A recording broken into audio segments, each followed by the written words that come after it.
بسم اللہ الرحمن الرحیم۔ پیارے بہن بھائیوں، السلام علیکم۔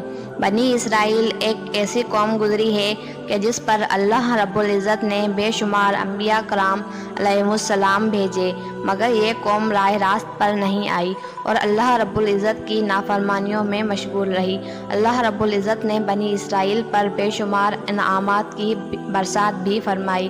قرآن مجید فرقان حمید کی سورہ بقرہ کی آیت نمبر 57 میں ارشاد باری تعالیٰ ہے، اور ہم نے تم پر بادل کا سایہ کیا اور تم پر من و سلوہ اتارا اور کہہ دیا کہ ہماری دی ہوئی پاکیزہ چیزیں کھاؤ، اور انہوں نے ہم پر ظلم نہیں کیا، البتہ وہ خود اپنی جانوں پر ظلم کرتے تھے۔ ناظرین، جب فرعون دریائے نیل میں غرق ہو گیا تو اللہ رب العزت نے بنی اسرائیل کو حکم فرمایا کہ قوم عمالقہ سے جنگ کر کے ملک شام کو آزاد کراؤ، چونکہ یہ قوم نہایت ظالم اور جنگ کی ماہر تھی۔ اس کے باوجود ان 6 لاکھ بنی اسرائیلیوں نے جنگ سے انکار کر دیا، اور اس نافرمانی کی سزا یہ ملی کہ وہ 40 سال تک 27 میل کے رقبے پر مشتمل ایک ہی میدان میں بھٹکتے رہے۔ وہ لوگ سامان اٹھا کر سارا دن چلنے کے بعد رات ایک جگہ پر پہنچ جاتے، اور جب صبح ہوتی تو وہ وہیں موجود ہوتے جہاں سے چلے تھے۔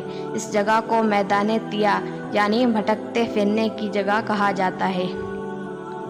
ناظرین، اللہ کے پیغمبر حضرت موسیٰ علیہ السلام بھی اسی میدان میں تشریف فرمائے تھے۔ میدان طیہ میں ہونے والی عطائیں۔ حضرت موسیٰ علیہ السلام کی دعا سے بنی اسرائیل پر اللہ رب العزت نے اس میدان میں بے شمار انعامات اور عطائیں نازل فرمائیں۔ بنی اسرائیل کے کھانے کے لیے ہفتے کے دن کے علاوہ روزانہ آسمان سے 2 کھانے اترتے، جنہیں من اور سلوہ کہا گیا۔ سلوہ کے بارے میں مفسرین کے مختلف اقوال ہیں۔ من کے بارے میں صحیح قول یہ ہے کہ یہ ترنجبین کی طرح ایک میٹھی چیز تھی، جو روزانہ صبح صادق سے طلوع آفتاب تک ہر شخص کے لیے ایک سا یعنی تقریباً 4 کلو کے بقدر اترتی، اور لوگ اس کو چادروں میں لے کر دن بھر کھاتے رہتے۔ ناظرین، بعض مفسرین کے نزدیک من سے مراد وہ تمام چیزیں ہیں جو اللہ رب العزت نے اپنے بندوں کو کسی بھی مشقت اور کاشتکاری کے بغیر عطا کر کے ان پر احسان فرمایا۔ اور سلوہ کے بارے میں صحیح قول یہ ہے کہ یہ ایک چھوٹا سا پرندہ تھا، اور اس کے بارے میں ایک قول یہ بھی ہے کہ یہ پرندہ بھنا ہوا بنی اسرائیل کے پاس آتا تھا، اور ایک قول یہ ہے کہ جنوبی ہوا اس پرندے کو لاتی اور بنی اسرائیل اس کا شکار کر کے کھاتے۔ اللہ رب العزت نے قرآن مجید فرقان حمید میں ارشاد فرمایا، اور ہم نے تم پر بادل کا سایہ کیا اور تم پر من و سلوہ اتارا اور کہہ دیا کہ ہماری دی ہوئی پاکیزہ چیزیں کھاؤ، اور انہوں نے ہم پر ظلم نہیں کیا، البتہ وہ خود اپنی جانوں پر ظلم کرتے تھے۔ ناظرین، کوہ طور کا ایک سفید پتھر ان کے پاس تھا۔ وہ جب پانی کی حاجت ہوتی تو اللہ کے پیغمبر حضرت موسیٰ علیہ السلام اپنا عصا اس پتھر پر مارتے، اور بنی اسرائیل کے 12 قبیلوں کے لیے اس پتھر سے 12 چشمے جاری ہو جاتے۔ یہ وہی عصا تھا جسے حضرت موسیٰ علیہ السلام نے فرعون کے جادوگروں کے سامنے پھینکا تھا، اور اللہ رب العزت نے اس عصا کو ایک اژدہا بنا دیا تھا۔ اسی عصا کی برکت سے اس پتھر میں سے بنی اسرائیل کے 12 قبیلوں کے لیے 12 چشمے اللہ رب العزت جاری فرما دیتا۔ دھوپ سے بچاؤ کے لیے ایک بہت بڑا سفید بادل سارا دن بنی اسرائیل کے لوگوں پر سایہ کرتا۔ رات میں میدان کے بیچ میں ایک نورانی ستون اترتا، جس کی روشنی میں وہ لوگ کام کاج کرتے۔ اللہ رب العزت نے ان لوگوں پر اتنی عنایتیں کی کہ ان کے بال اور ناخن تک نہیں بڑھتے تھے، کپڑے پھٹتے نہ ہی میلے ہوتے۔ پیدائشی بچوں کے جسم پر قدرتی لباس ہوتا، جو جسم کے ساتھ ساتھ بڑا ہوتا جاتا۔ من ایک میٹھی چیز تھی جو سورج نکلنے تک ہر شخص کے لیے 4 کلو اترتی تھی۔ جب بنی اسرائیل یہ میٹھی چیز کھا کھا کر اکتا گئے تو انہوں نے آپ علیہ السلام کی بارگاہ میں شکایت کی، جس کے بعد ان کے لیے سلوہ اتارا گیا، جو ایک بھنا ہوا چھوٹا پرندہ تھا۔ ناظرین، مفسرین نے اس پرندے کے حوالے سے لکھا ہے کہ یہ تیتر تھا، اور بعض نے کہا ہے کہ یہ بٹیر تھا۔ ناظرین، من و سلوہ کے حوالے سے روایات میں آتا ہے کہ یہ ایک ایسا کھانا تھا جو انتہائی آسانی سے ہضم ہو جاتا تھا، رنگ، خوشبو اور ذائقے میں بے مثال تھا، ہر طبیعت و مزاج کو موافق آتا تھا۔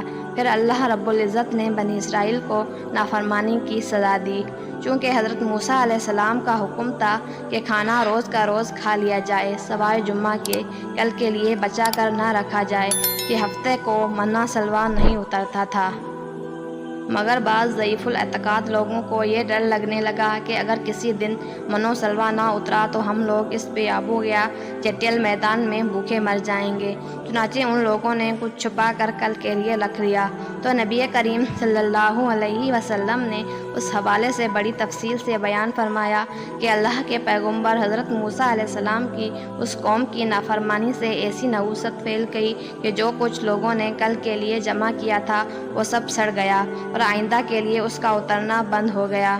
حضور نبی صلی اللہ علیہ وسلم نے ارشاد فرمایا کہ اسی لیے بنی اسرائیل نہ ہوتے تو نہ کھانا کبھی خراب ہوتا نہ گوشت سڑتا۔ کھانے کا خراب ہونا اور گوشت کا سڑنا اسی تاریخ سے شروع ہوا، ورنہ اس سے پہلے نہ کھانا بگڑتا تھا اور نہ گوشت سڑتا تھا۔ ناظرین، ان تمام عطاؤں اور انعامات کا ذکر اللہ رب العزت نے قرآن مجید فرقان حمید میں بڑی تفصیل کے ساتھ بیان فرمایا، اور فرمایا کہ جب تم نے موسیٰ سے کہا کہ اے موسیٰ، ہم سے ایک ہی قسم کے کھانے پر ہرگز صبر نہ ہو سکے گا، اس لیے اپنے رب سے دعا کیجیے کہ وہ ہمیں زمین کی پیداوار ساگ، تگڑی، گیہوں، مسور اور پیاز دے۔ آپ نے فرمایا کہ بہتر چیز کے بدلے ادنا چیز کیوں طلب کرتے ہو؟ اچھا، شہر میں جاؤ، وہاں تمہاری چاہت کی یہ سب چیزیں ملیں گی۔ پھر ان پر ذلت اور مسکینی ڈال دی گئی اور اللہ کا غضب لے کر وہ لوٹے، یہ اس لیے کہ وہ اللہ تعالیٰ کی نعمتوں کے ساتھ کفر کرتے تھے اور نبیوں کو ناحق قتل کرتے تھے۔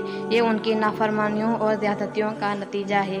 امید ہے کہ آپ کو ہماری یہ ویڈیو پسند آئی ہوگی۔ ویڈیو پسند آئی ہو تو ویڈیو کو لائک کریں اور اسی طرح کی مزید ویڈیوز دیکھنے کے لیے ہمارا چینل سبسکرائب کریں۔